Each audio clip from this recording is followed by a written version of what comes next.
Hello, everybody, and welcome to the post-concert Q&A, hangout, talk back, whatever you want to call it. Great to have you here, and thanks again for joining us this afternoon. How wonderful to just spend some time together and enjoy some great music. Before we get started here, I'm just going to throw in the note in the comments, letting everyone know that we are on live, and you can feel free to ask questions. Free to comment with your questions. Nothing like being on live stream and trying to type at the same time. All right, there we go. Okay, wonderful. Well, great to have you all here. This is just a little, an informal post-concert hangout and just taking a little bit of what just happened. It's always kind of amazing how these days go. And so I think actually I've got my two buddies here to hang out with me, so I'm going to bring them in. We got Mark Wardlaw from our clarinet section, and we have Stephanie Bibbo from our violin section. Let me see. Can I get us all? Oh, whoa, let's try that.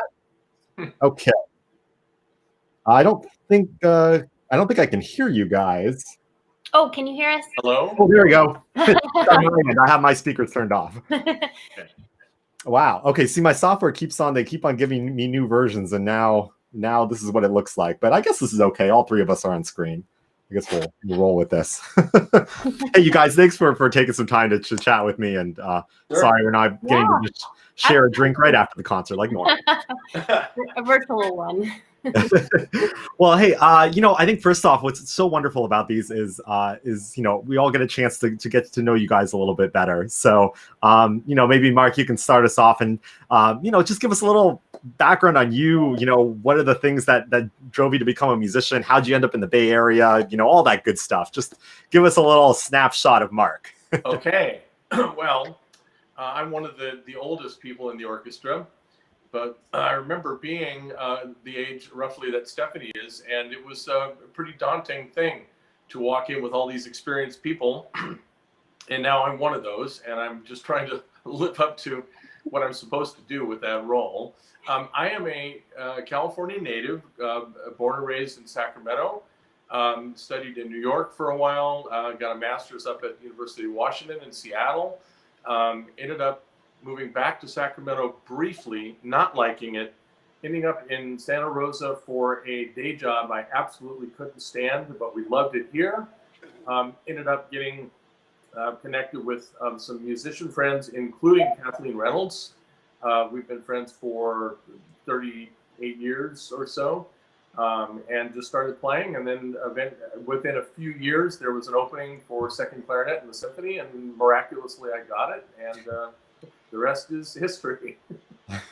That's wonderful. And you've done a lot of teaching in this area as well. Yeah, 30 plus years, and I did retire in June of 2019. All right.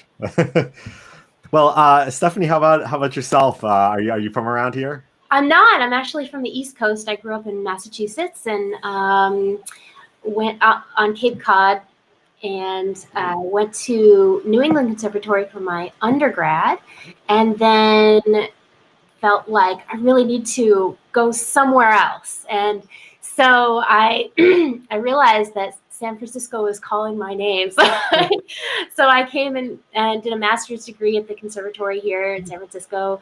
And after that, I just felt really happy in this area and slowly started to get some work and get into the scene and get some teaching and develop just lifelong friendships within my music community. And I have no desire to leave California, especially not wanting to go back to the freezing cold. So I'm now a Californian and proud to be one. So a little bit about me. Yeah, no, that's wonderful. I love the common theme between the two of you, actually, of developing such great friendships with the music community here. And I've been living here now for 4 months, probably the worst time to try to move. And even amidst all of that, I can feel that, that sense of connection. My wife, Chloe's a harpist, and she's already been able to connect with people, even though we can't all be together in person. It's this music community is really special. It's just remarkable how creative, innovative, and certainly right now how resilient people are to make things happen, which is actually, the second thing I just wanted to check in. I kept on saying, 2020 is, this such a challenging year for musicians. Well, it's carrying over to 2021 a little bit, and just wondering, how are you doing? How has this past year been for you? What have been the challenges? What maybe any silver linings? Any projects you've taken on? What has this time been like for you? Maybe Stephanie, you want to take that first? Sure. Well, just overall, I think just going back to the whole idea of friendships and relationships, they've deepened more because I find that I just have more time to devote to them. So, which is, really, really important for our lives. And then also just, I've had more time to practice things that I normally wouldn't, or play violin repertoire that I, only played in my school years. And now I can kind of touch on those things again if there's time. So those are some good things that have come out of this situation, and realizing what's important in life and what, I really want to focus more on. It's definitely been difficult to be away from, our fellow musicians, particularly because that's how we're making music most of the time, unless we're, soloing and being a soloist somewhere. All of my work is ensemble playing. So not having that has been heartbreaking, actually. And that's one of the reasons why Santa Rosa Symphony having these concerts has been just an amazing thing for all of us. So, I'm really hopeful that slowly but surely we'll get back into normalcy, whatever that is, or find some way to be able to share music with an audience again in a really, really safe way, where everybody feels like, yes, I can come to a concert and I feel safe. That's something that I think we'll get to, and I'm practicing patience a little bit, but yeah, those are some feelings. I can definitely relate to that. And I think, in the fall, there was so much, there's so much pressure to just have anything happen. And it was so much work. And I was so anxious about everything that was happening. I think this was the first month it felt a little bittersweet, because I turned around and I wanted to see that audience. I wanted to have us making music for people. But it's just been such a crazy time that I really took up until now before I had the brain space to think, man, it would have been nice to have some people in here. Yes, absolutely. Yeah. How about you, Mark? How have things been? Well, first of all, related to this, kudos once again to you. I've told you that many times, but for making this work and for being creative enough, way beyond creative, actually, to adapt the repertoire to instrumentation that meets the health guidelines, that is allowing us to, in a strange way or unexpected way, to actually grow our audience through these live streams. I'm sure a lot of us are watching the comments that stream on the right side of the stage as the concert is going on, and there are people from all over the world checking in, and they know something about us now, which is really pretty exciting. And I think that we are. I just think you deserve an incredible amount of credit for having a vision and then taking care of all the pieces that were required to make this work month after month. And I will say that people, if anybody's watching this, that the repertoire that lies ahead is just really exciting. Some things that I've always wanted to play, and things the audience will love as well. So that's the little teaser from me. And then I would say for me that this otherwise terrible year has provided an opportunity to slow down a little bit and to think about things differently. I know that I practice differently. Stephanie mentioned that as well. I don't feel like I'm scrambling just to get notes in my fingers. I'm actually trying to do some things better with limited success, but that's my goal. And then on the personal side, we were able to have the time to sell our house and buy another one. and we are incredibly active with our grandchildren. We're part of that proverbial village in helping them with school and other things. So those are the silver linings. Yeah, for sure. I think, as musicians, we just, from the day that we decided to become a musician, you're so driven to, take every gig and do everything. And we love it, but it's amazing how I feel like also for me this year, it's been, my personal life has just caught up in 1 year. Like, it's kind of stunning. Like I live in a house for the first time. I'm married. I just got a puppy. I'm like, what is happening? Like, all in 1 year. I just like, it's like this, everything caught up finally. And I feel like my life is actually maybe a little more 50-50 for the first time. But it's interesting to hear that from everyone, really kind of no matter where they are in their kind of their career. We're all kind of feeling. Don't turn into a grown-up no matter what you do. It's overrated.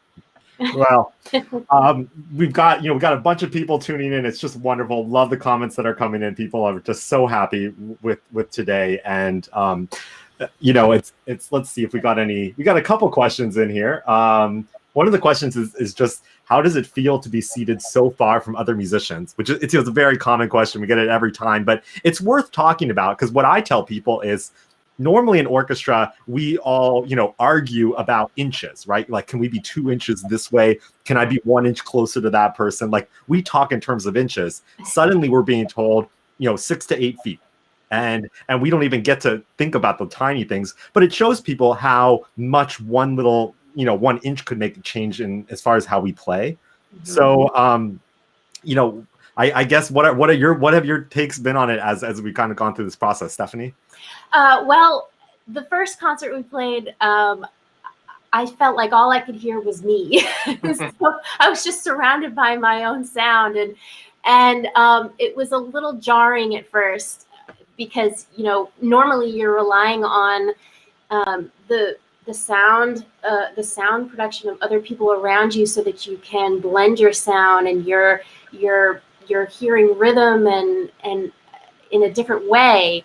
And so being 6 feet apart, that's coming to you at a different speed or a different volume. And so in a way, you kind of just have to be confident that your sound is helping the overall perception of sound. So I think the first concert, or one of the rehearsals, he said to us, just don't be afraid of your sound, just play it. And that helped me a lot, because I was trying to listen too hard or something like that, and I just realized I have to play out, and that's going to help everybody else around me as well. So it's a challenge, but it's something that I've started to adjust to. But yeah, interesting. It makes sense. And Mark, you got a plexiglass barrier in front of you to top it off. So yeah, and a lot of people are happy about that. They've been asking for this for a long time. I've been really impressed with the string section. With you all are so used to being next to each other for ensemble unity, and I think in this concert in particular, really impressive.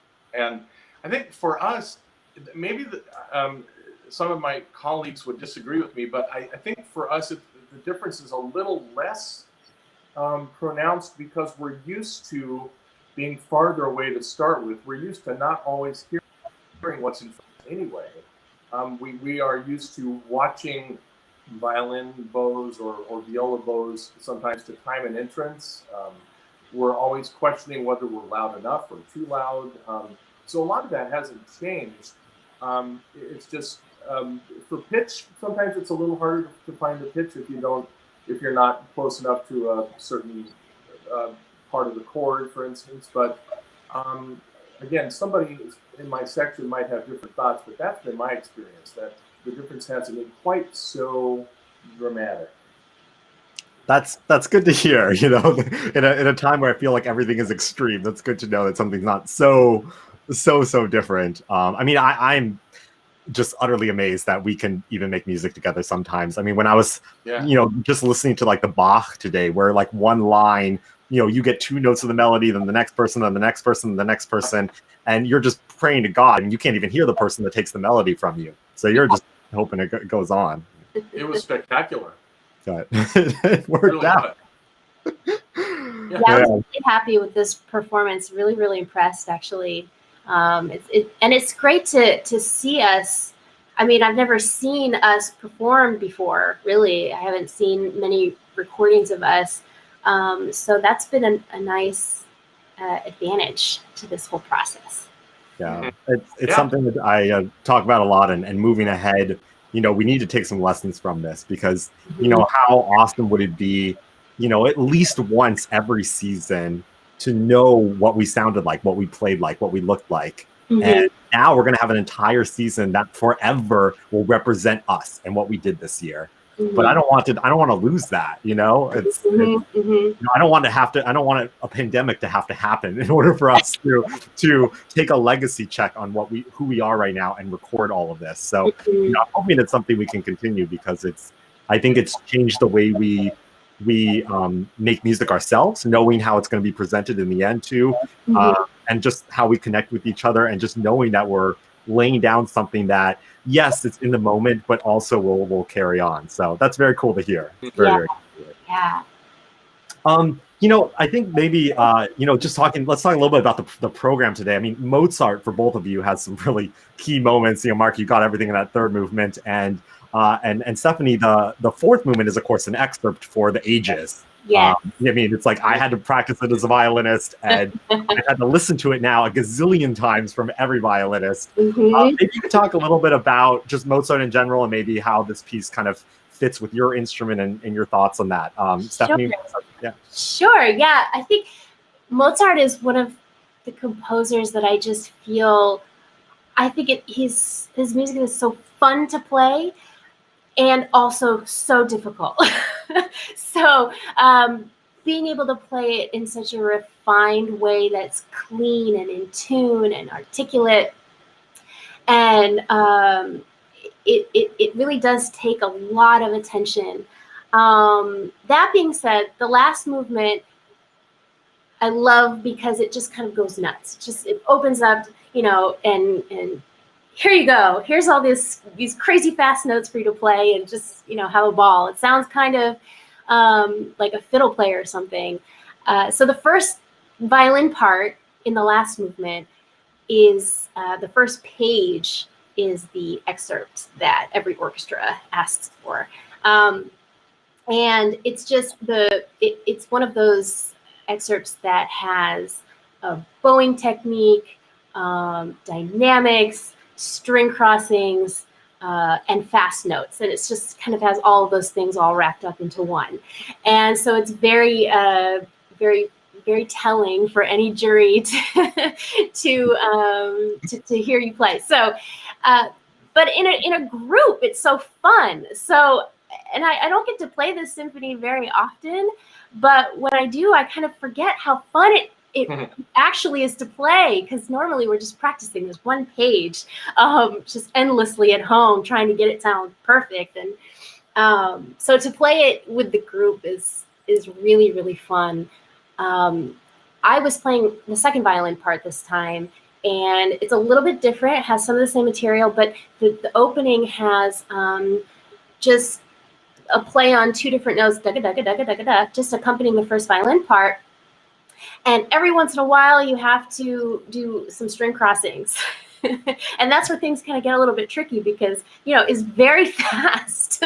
So there's this sort of like, alteration between, alternating between playing on one string and then 2, and then 1 again, and then 2, and then 2, and finding the balance in there was kind of tricky, but also really fun.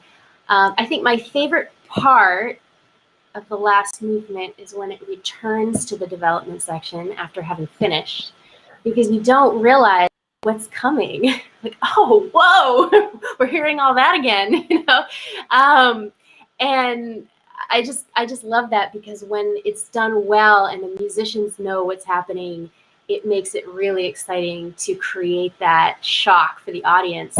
So I think that's one of my favorite parts. I'm so okay. I'm so relieved to hear you say that because I wasn't sure how many string players wanted to kill me when I was going to take the second repeat because you don't have to take it. You can just finish the piece. And I was like, but I love doing that repeat because it sounds so funny to finish the piece and then like have to go back and do it again. Yeah. It's almost like, I mean, if you're doing it right and everyone can tell how hard the orchestra's working, you can almost hear the audience be like, oh my God, they're going to play it again. Yeah. I mean, yeah, it's a joke. It's, you know, it's kind of a joke on everyone. Well, thanks for being a good sport about it. So, you know, speaking of a lot of figuration, Mark, you get to be the figuration king in that third movement. You know, we got to hear from Roy, who plays that gorgeous melody, but you're the one kind of underpinning it. Yeah, with my my Alberti bass line there, right? Oh yeah. One of the things I love, and Roy, my Brian, in the show, is that I'm always fascinated by and grateful for how Mozart was about the inner parts. Very often, second clarinet, second bassoon, some of the horn parts on the inside, second oboe can be, as like to say, for decoration. And the fact that the lines they make sense. They're melodic in their own right. And then in that third movement, second clarinet gets to shine, though it's low register and comical almost. It's a really important part, and I think about how that was a consistent proclivity of Mozart in much of his orchestral writing, and I'm particular of some of the late piano concertos, where I think some of the orchestrations in those are among the best things he ever wrote for orchestra, and they're in a concerto setting. And I think typically you have to look way into the history of people like Chester and Bartok and et cetera to get that level of intrigue in the orchestra part. I appreciate it a lot. It's fun. Am I breaking up apparently? My audio? Oh no. So yeah. Yeah, I can't tell. I think your and my internet's actually taking turns doing this. Sorry, Mark. Am I did back? hear something interesting about Prokofiev. Oh, just saying that that it's fairly rare for a classical composer to take that much for orchestral parts and inner parts in particular in a concerto. So I've always appreciated Mozart for that reason. Yeah. Yeah. Okay, good. That's fine. makes a lot of sense. I mean, with just how much Mozart loved the clarinet and all the time that he took on it. I think the internet is telling us that we are good. Thank you guys so much for your time and all your work in this concert. Just always wonderful to be able to see you in person and make music in person. Thank you for doing all of this and all of your creativity and forward motion with these projects. It's been wonderful. Thank you guys. Well, we'll see you again. We'll see you again soon, probably next month. Bye. Thanks, everyone. Thank you. All right. So I think I'm still here. We had a couple questions. If people want to head out now, by all means, please do. I don't know entirely what's going on internet-wise, but if I'm still clear, I'm going to take a couple more of these questions here before we finish off. I know there were a couple quick questions, and I thought I would just answer them before we head out here. So we had a question: how many microphones are there? And it's actually interesting what's going on with that. Right now we have mics everywhere, but we're not necessarily using them all or using all of them that much. You know, it's a whole new thing for me. Our recording engineer, Mark Lemaire, and I work so closely now together. It's not just me saying, oh, I liked Saturday's concert better than Sunday's concert, or can we, you know, take the first movement from this concert with the second movement from this concert. Now we're talking a real detail, like, you know, can the second trumpet be a little like clearer in this passage? I mean, like that level of detail. And in some ways we can, because every single basically every single musician is mic'd. So if at some point during the process, because I'm going back to listen at every break, after every rehearsal, I'm in the recording booth, I'm listening to everything, and we're constantly adjusting. So there's mics on every musician. We're mainly using just the mics above, right? Because we want to get that full hall sound. We've worked very hard to capture not CD quality sound, but concert hall quality sound with a little bit of that reverb in it, that feel of spaciousness. We're not trying to like nail every single little thing. We're trying to give that openness if you were just sit in the hall. But then when I want that detail, we can go in there and grab it. So it's an amazing process that we go through every time to make it sound the way it currently does. Let's see. I thought we had a couple other questions. Natasha asks, Francesco, has your conducting changed? I don't think my conducting has changed. The way I rehearse has obviously completely changed because we have less rehearsal time and there's different problems. Normally we're all such utter perfectionists, and now it doesn't, we can't be on that level of perfection. We can't sit there and talk about the nuances of like listening to like this person do this and then coming underneath. And first of all, we don't have time. But second of all, when you can't hear each other clearly, it's not going to happen. And really what matters is confidence. I think you heard Stephanie talk about that a little bit. It's about confidence. And if everyone feels comfortable or as comfortable as they can in this situation, they can just play out and trust that it's all going to happen, okay? That's really what we try to build in rehearsal. So it means a lot less of me yakking and a lot more just playing things through, letting pieces develop naturally. And honestly, I love it. It's amazing. Obviously, I know this from my time conducting, but it still is amazing to see music come together in this way, even under these difficult circumstances where everyone finds a way to make it work and make music. And my job as a facilitator is just a little bit different in this situation, but it gets more comfortable every time. And I'm learning a lot of things that are going to stay with me even when we're done with all this. Let's see, anything else? Deborah asks, will we get to hear more from Ellen? Ellen Tapes-Willick is our artistic partner. You're going to hear a lot of Ellen's music. This is what's amazing about getting to work with her is we're going to take you on a journey. So every single month, we're going to have a new piece by her. So in the end, you will have heard 5 of her works across, I think, like 4 decades. And everything from the West Coast premiere of her cello concerto, which is going to be in March, to her work Peanuts Gallery, which of course came about through her friendship with Charles Schulz and the creator of the Peanuts comics. So Ellen does have some wonderful connections to the Santa Rosa area, which I think is one of the reasons I was able to convince her to be a part of this project with us. So a lot more incredible things to come from Ellen. Like I said, she'll always be a part of our concerts and a partner. She'll be a partner with me, and we'll be taking you through these programs. All right. My dad's on. My dad asks why Francesco's Mozart score size is smaller. It just is.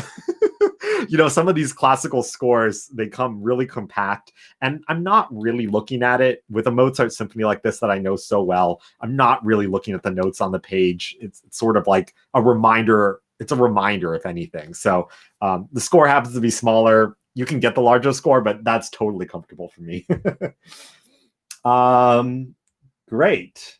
All right. I think that's pretty much all the questions. And just wonderful. Thank you again, everyone for joining us and being part of our music making this afternoon and the season. We really appreciate you guys being a part of this, and it's your enthusiasm and your support that is making this possible. And just as importantly, you're creating this amazing experience. I mean, you heard Mark and Stephanie talk about being able to read your comments during the performance, and it's the next best thing of not being able to play in person and see the effect and feel the effect that we're having on our audience. At least during the concert, we can know that we're bringing some joy to people's lives, that we are that, you know, all this work that we're putting out is doing something for people and connecting us, even in such a crazy time. So we thank you so much for being with us on this journey.